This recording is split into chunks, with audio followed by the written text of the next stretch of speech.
Farlost, created by John Miro. 24. The sirens blared again. Warning. Dropship has exceeded minimum safe distance. Warning. Quieto, elefante, estúpido. Dina slapped the alarm off again and wiped the back of her sleeve across her forehead. The toad shook as she put her hand back on the second stick and blasted orientation thrusters on 2 axes, keeping the ship close above the shredded skin of HHL-6. "What did we do to piss you off, boss?" Raj gurgled. "Yeah, whatever Raj did, don't take it out on me," Murray said, aiming for a light tone through a jaw she could tell was clenched shut. "Quiet, boys," she muttered. Her fingers already ached from all the fine control flying. "Doesn't matter," she thought, banishing her body's complaints. "Gotta get this right." She was lucky. There was zero turbulence between her and the universe, stuck inside this freaky black eggshell. Still, the toad wasn't meant for fine up-close work. She was built to move things between ships in orbit or a few hundred clicks apart on intersecting courses. The mechanized EVA suits strapped into their custom slots on the dropship's underbelly were just the trick to make fine repairs, but they couldn't move as fast as the toad. Right now, they needed fast. Acting First Officer Villanueva had been clear. They had less than half an hour to find the problem and patch around it. Very bad things happened if they didn't get that done. She grit her teeth and kept the toad coasting less than 20 meters above 6, its spotlights fixed on the reinforced column running down the ship's dorsal. The alarm sounded again. She screamed something the computer didn't have the anatomy to deserve as she slapped the alarm off and eyed the telltales on her helmet's heads-up display. She'd tasked the toad to scan for electric bleed. If the main trunk from the ship's reactors had been sliced, the power was still running. She guessed there'd be some live wires radiating unshielded energy. If a micrometeorite had punctured the shielded trunk line, her eyes might not catch the damage. She needed to find a problem and fix it on her first pass. She prayed there was only one interruption. She prayed they found it fast enough.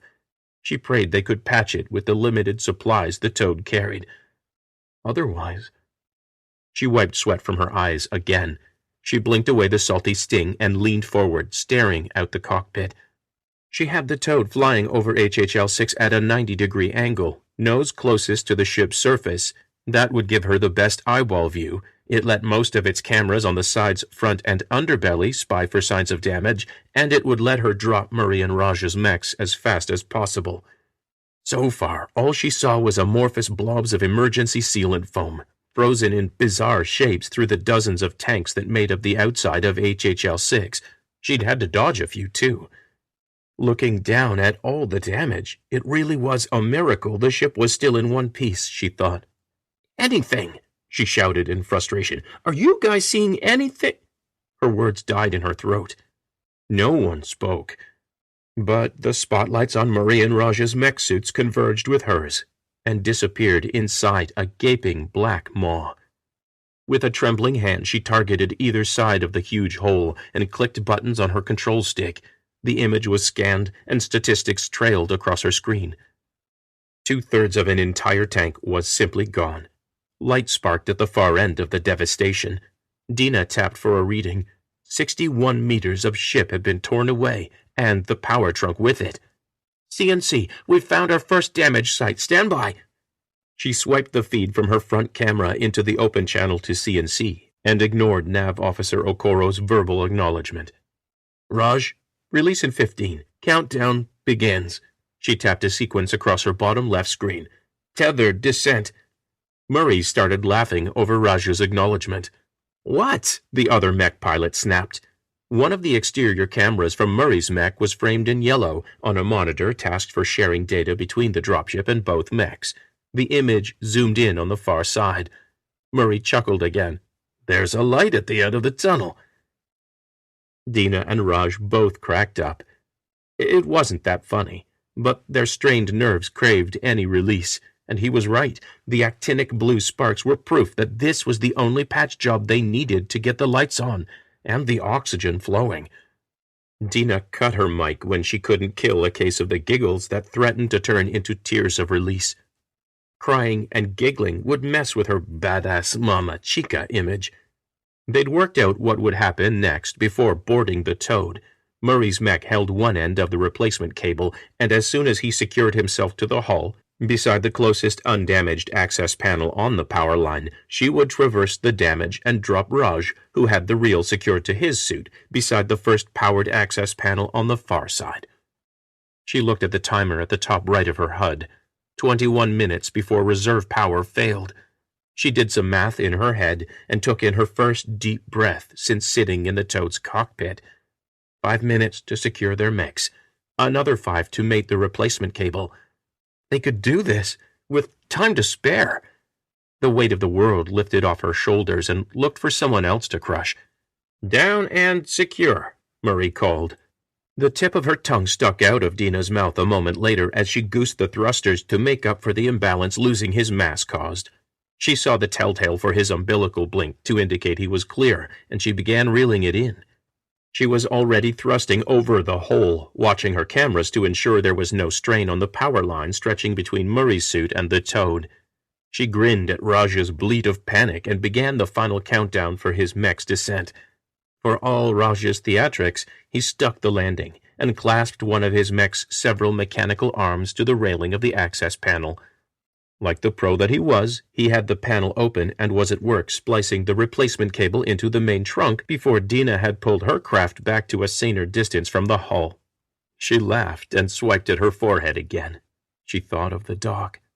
She remembered his blue Bahama shorts, the ones with all those ridiculous little model ships and glass bottles on them. For an older guy, he sure looked good coming out of the surf in those Bahama shorts.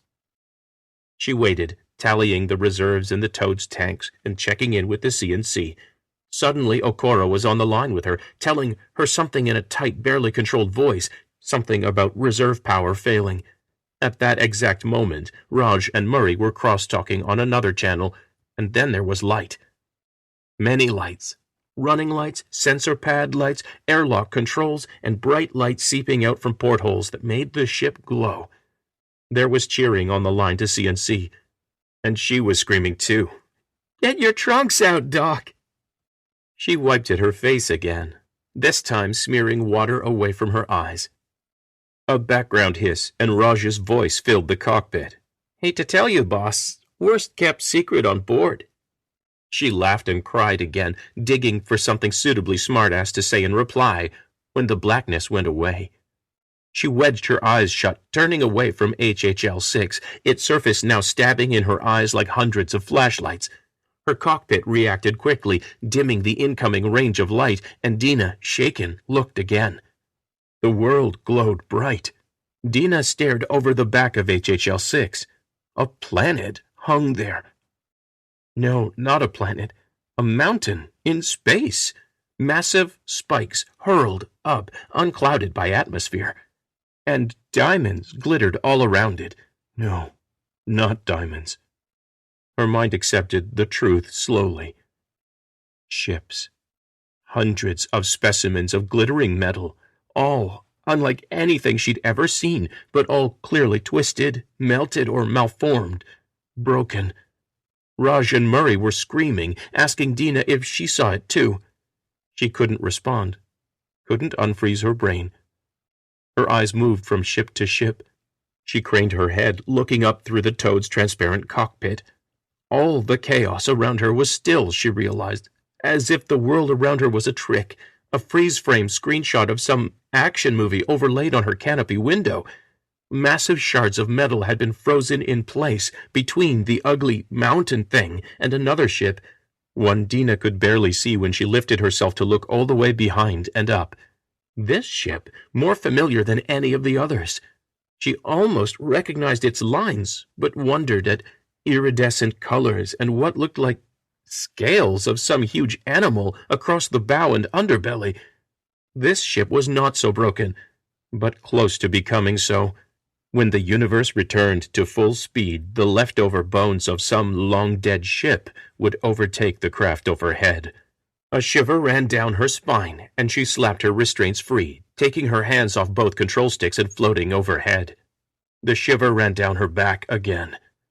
Dina and her boys had just saved her ship from a gruesome, choking end, and a cruel universe had dropped her in the pause screen of another hell, moments away. There, just beyond HHL 6, lay a storm of bright shards, sharp, hungry edges poised to tear her apart. Dina reached for the radio, already screaming. Farlost. Music by Kevin MacLeod of Incompetech.com. Learn more at servingworlds.com.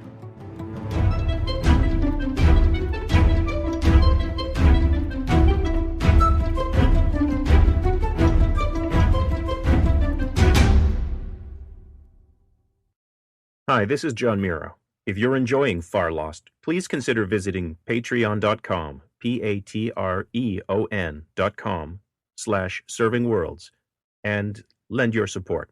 Be a patron of my fiction. Thank you.